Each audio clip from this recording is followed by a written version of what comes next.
Hi guys, Mr. Bennett here. Now today we're just going to go to the next part of this circular motion. So the application for circular motion is in fact banking of curves. So just describe the situation. So obviously if you're in a car going around a bend, a flat bend, then what's going to happen is you've already got friction between the road and the tyres, but for you to go around that corner there will be extra friction required to keep you on the road. So obviously there's a lot more friction than say if you were going in a straight line. So when you're sitting in the car, when you think about it, you feel like you're being flung on the outside, right? You're getting pushed against the thing certainly if it's a tight bend. The reason that occurs is because you want to keep going in a straight line due to the law of inertia, but the car is actually pulling you around the bend because you're inside the car. Right, so when we start thinking about that, that's a really important bit. Now on page 42, 43, you'll find this information in your textbook. So obviously when you're going around a bend, there are a couple of factors that will affect obviously the amount of friction that's required. That would certainly be the speed of the car, how tight the bend might be, obviously the condition of your tyres. So if you've got fairly bald tyres, you're probably not going to get very good friction there, and also the road conditions. So obviously bitumen roads are much more efficient than a dirt road or a gravel road. Alright, so sorry about the quality of these pictures. I haven't quite worked out the camera on the Surface Pro yet. So you'll find this information, like I said, on page 42, 43, and this diagram here about banking of curves is a really important one. So they talk about two applications, one which is a velodrome. Obviously that's a place where you ride bikes, and you see that on the Olympics. The other one is obviously NASCAR. Right, NASCAR, most of the tracks that they actually have are quite highly banked. Alright, so and that allows the drivers to drive at incredible speeds.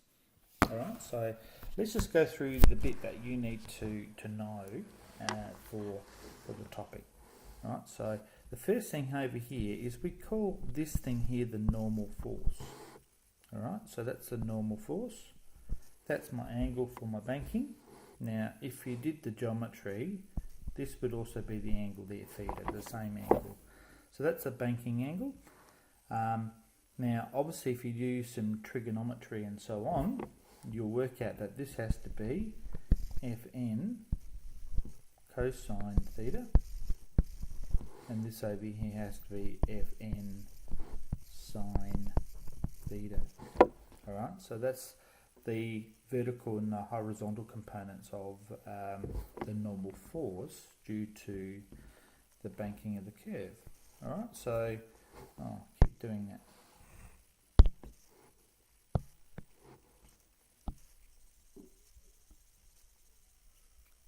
So we've got our banking of our curve, and what we hopefully would be able to do, now if we bank certain roads the right direction, then it could mean it's a little bit like driving on a straight line, right, where you don't really have to require any friction to keep you on there. Now probably the easiest way to think about this is if you were going in a straight line and basically let's say the road was very icy, then you could probably keep going in a straight line. As soon as you try to turn, what's going to happen is you're going to slide off the road. Now if had the perfect banking on the track, then what would happen is you would keep going around that bank and you wouldn't slide off the road. So you're not requiring any extra frictional forces apart from the friction that's required to drive the car, of course. The other factor, alright, so if we start looking at the information that you do need to know, alright, and this is quite a common derivation that we will go through here for you. Alright, so the friction that you require to go around the bend, and sorry, I'll just get my pen up. So the force centripetal has to be equal to the force, obviously centripetal plus the frictional force. Alright, so the frictional force, and what we're going to say is that force there is 0, the frictional force is 0. That's what we hope to see with that. Alright, so if we're looking at a car, alright, we've also got this particular thing coming down here, and that's force due to gravity, mg. Alright, so we could say that the force, over here, which is F in cosine theta, is equal to mg. Right, so therefore we could say Fn is equal to mg all over cosine theta.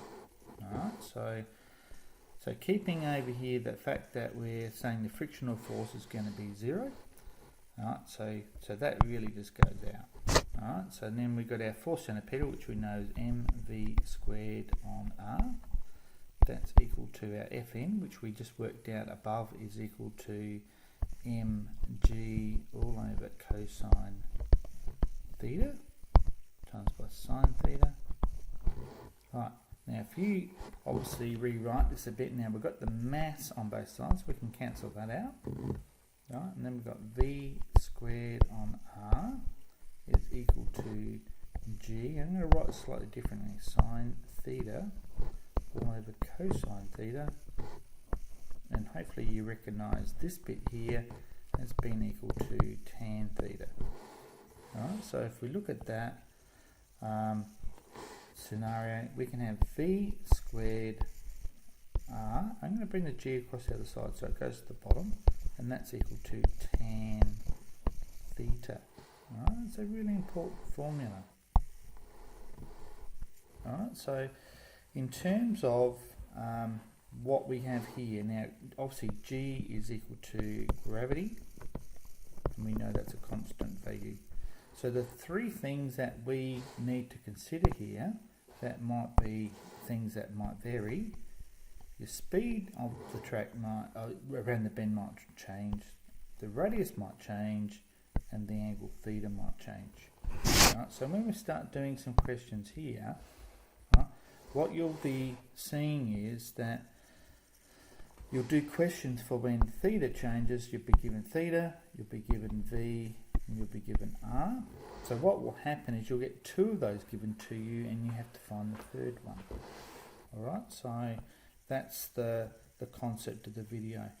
That's a concept of the sort of questions that you'll need to do for this topic. Alright, so the key thing is to break that normal force into the various components that we do have.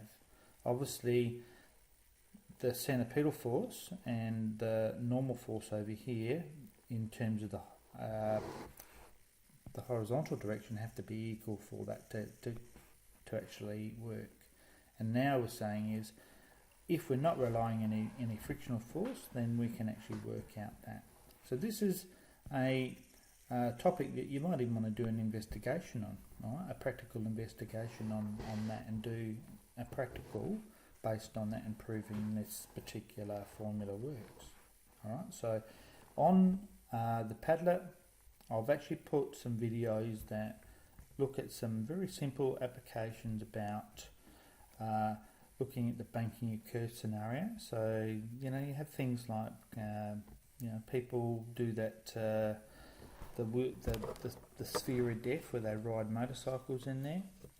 You can also simulate this by putting a coin in a balloon. It's quite a nice little demonstration. So there are lots of little ways of actually showing this works out. But essentially, like I said, you get two of these given to you, and you have to find the third one for that. So we'll go through some examples in class, and I'll do some examples on a further video for you.